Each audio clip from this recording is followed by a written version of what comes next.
ते रीलवरनं पण मला वाटतं ना, की तुम्ही कितीही नावं ठेवा, काहीही करा. तो तुझ्या आयुष्याचा अविभाज्य भाग झालाय. बरोबर. ते तुम्हाला व्यसनासारखं म्हण किंवा गरज झाली म्हण किंवा ते मेडिसिन म्हण, काही म्हण, ते तुमच्या हातातून सुटत नाही. आता हातातून सुटत नाही म्हटल्यानंतर त्याच्याशी कसं डील करायचं हे आता ठरवायला पाहिजे आपलं आपण. त्याला दुसरं कोणीच मदत करत नाही. आणि ती गरज झाली तुमची. मला डिप्रेशन येतंय, मला हे येतं, तर बघितलं त्याला 4 मिनिटं रीळ बघितली, त्याला फ्रेश वाटतं त्या माणसाला. 4 मिनिटाचं जेव्हा 4 तास होतात ना, तेव्हा प्रॉब्लेम यायला सुरुवात होते. तेव्हा प्रॉब्लेम यायला सुरुवात होते.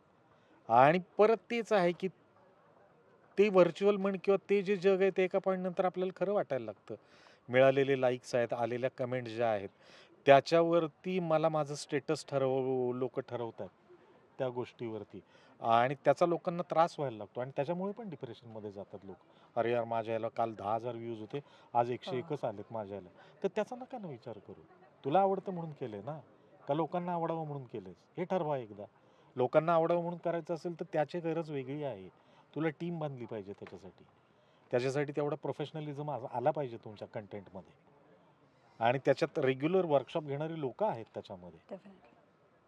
जर करायचं त्याच्यात करायचं असेल, रीलच्या ह्याच्यात करायचं असेल, तर करा त्याच्यामध्ये. पण त्याला मग प्रॉपर वेनी जा आणि ती गरज आहे हे मुळात लक्षात घ्या आज. तुम्ही किती नावं ठेवा, हे माध्यम तुमच्या हातातून जाणार नाही.